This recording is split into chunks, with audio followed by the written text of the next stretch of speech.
News bulletin में आपका स्वागत है। आइए जानते हैं बिहार की 30 फटाफट बड़ी खबरों को। नई सरकार बनने के बाद राज्य में शराबबंदी को खत्म करने की मांग उठने लगी है। आरएलएम विधायक माधव आनंद ने कहा कि मुख्यमंत्री सम्राट चौधरी इस मुद्दे की समीक्षा करेंगे। मुख्यमंत्री सम्राट चौधरी ने पटना साहिब गुरुद्वारे में मत्था टेका और इसके बाद सचिवालय में अधिकारियों के साथ बैठक की। इस बैठक में दोनों डिप्टी सीएम विजय चौधरी और विजयेंद्र यादव भी मौजूद रहे। सोशल मीडिया पर पवन सिंह की पत्नी ज्योति सिंह ने लाल साड़ी में एक इमोशनल पोस्ट साझा किया, जिसमें उन्होंने मैं तबाह हूँ तेरे इश्क में लिखा। इस पोस्ट पर यूजर्स ने प्रतिक्रिया देते हुए कहा कि वह पावर स्टार के लायक नहीं है। पूर्णिया में स्पेशल विजिलेंस यूनिट ने बिहार शिक्षा परियोजना के एक असिस्टेंट इंजीनियर के ठिकानों पर छापेमारी की। उन पर ठेकेदारों से रिश्वत लेने का आरोप है। गया में पुलिस ने खनन माफिया के खिलाफ बड़ी कार्रवाई करते हुए 11 ट्रैक्टर ट्रॉली जब्त की। पुलिस फोर्स को देखकर ड्राइवर वाहन छोड़कर फरार हो गए। पटना में एक इंजीनियरिंग छात्रा की हत्या का मामला सामने आया है। आरोप है कि उसका बॉयफ्रेंड लैपटॉप देने के बहाने घर पर पहुंचा और वारदात को अंजाम दिया। उसने कहा कि छात्रा उस पर शादी का दबाव बना रही थी। पटना मेट्रो के प्रायोरिटी कॉरिडोर का सिविल वर्क पूरा हो गया है। आईएसबीटी पटना डिपो के बीच आखिरी यू गार्ड लॉन्च कर दिया गया है और एलिवेटेड ट्रैक का ढांचा भी तैयार हो चुका है।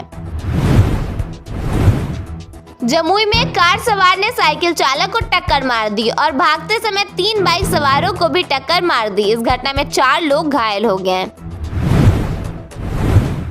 भागलपुर में एक नवविवाहिता की संदिग्ध हालत में मौत हो गई। उसने 5 महीने पहले इंटरकास्ट लव मैरिज की थी। मृतका की मां ने दामाद पर बेटी को जलाकर मारने का आरोप लगाया है। नीट छात्रा मौत मामले में हॉस्टल मालिक मनीष रंजन को 90 दिन बाद बेल मिल गई है। सीबीआई चार्जशीट पेश नहीं कर पाई, जिसके बाद आयोग के खिलाफ जांच के आदेश दिए गए हैं। भागलपुर में होमवर्क नहीं करने पर टीचर ने बेहोश होने तक छात्रा की पिटाई की। ग्रामीणों ने स्कूल पहुंचकर हंगामा किया, जिसके बाद आरोपी टीचर फरार हो गया। नीतीश कुमार पर बनी मूवी की लॉन्चिंग पर रो पड़े अशोक चौधरी। निशांत बोले, जिम्मेदारी लेने से पहले संगठन को मजबूत करूंगा। सीएम सम्राट चौधरी को बताया बड़ा भाई। बिहार के सभी जिलों में 18 अप्रैल से हीट वेव का अलर्ट जारी किया गया है। आज से दक्षिण बिहार के कई जिलों में लू चलने का पूर्वानुमान है। आने वाले दिनों में गर्मी बढ़ेगी।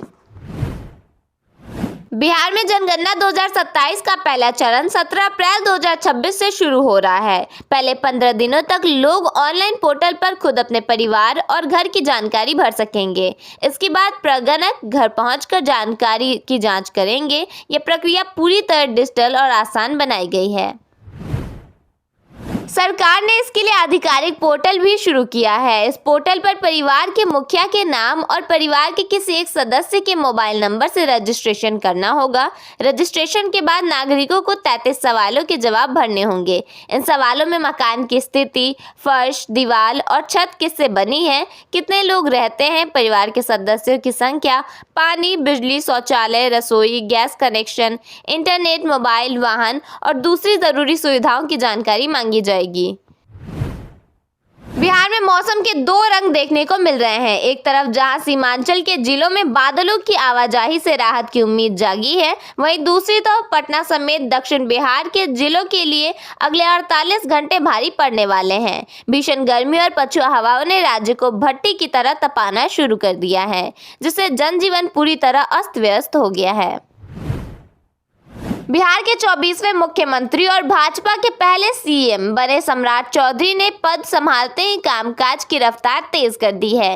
गुरुवार को लगातार दूसरे दिन वह सचिवालय पहुंचे और अधिकारियों के साथ महत्वपूर्ण बैठक की। मुख्यमंत्री ने सभी विभागों के प्रधान सचिवों को तलब कर स्पष्ट निर्देश दिया है कि विकास कार्यों में तेजी लाई जाए और भ्रष्टाचार के खिलाफ सख्त कार्रवाई हो।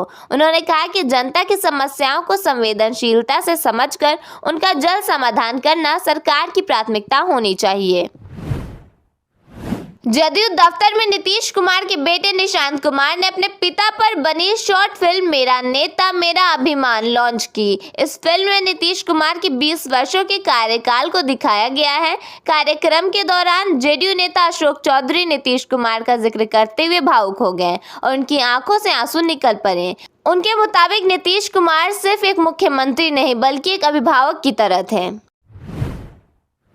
बिहार में शराबबंदी कानून पर फिर बहस तेज हो गई है। सम्राट चौधरी के मुख्यमंत्री बनने के बाद एनडीए विधायक माधव आनंद ने कानून की समीक्षा की मांग दोहराई है। उनका कहना है कि शराबबंदी के बजाय नशा मुक्ति जागरूकता अभियान ज्यादा जरूरी है और इससे राजस्व नुकसान भी रुक सकता है। पटना नीट छात्रा मौत मामले में गुरुवार को पटना सिविल कोर्ट ने आरोपी मनीष रंजन को जमानत दे दी है। यह जमानत सबूतों के आधार पर नहीं बल्कि डिफॉल्ट बेल के तहत दी गई है, यानी जांच एजेंसी समय पर चार्जशीट दाखिल नहीं कर सकी। कानून के अनुसार किसी भी गंभीर मामले में जांच एजेंसी को 90 दिनों के भीतर चार्जशीट दाखिल करनी होती है। इस केस में सीबीआई ऐसा नहीं कर पाई। जेडीयू नेता और पूर्व मुख्यमंत्री नीतीश कुमार के बेटे निशांत कुमार को लेकर कयास लगाए जा रहे थे कि वे नई सरकार में डिप्टी सीएम बन सकते हैं। इन अटकलों पर खुद निशांत कुमार ने फिलहाल विराम लगा दिया है। उन्होंने सरकार में शामिल होने से इनकार कर दिया है और राजनीति को समझने के लिए अभी और समय लेने की बात कही है। नेपाल सरकार ने भारत से 100 रुपए से अधिक की खरीदारी पर भंसार शुल्क अनिवार्य किया है, जिसका लक्ष्य घरेलू उत्पादों को बढ़ावा देना है। यह नियम सीमावर्ती क्षेत्रों के छोटे व्यापारियों और दैनिक खरीदारों को सीधे प्रभावित करेगा, जो सस्ते भारतीय बाजारों पर निर्भर हैं। मुख्यमंत्री सम्राट चौधरी ने पटना स्थित मुख्यमंत्री सचिवालय का दौरा किया। उन्होंने जनता के दरबार में मुख्यमंत्री कार्यक्रम के पुराने स्थल का निरीक्षण किया और इसके पुनः आरंभ होने की संभावना पर अधिकारियों से चर्चा की।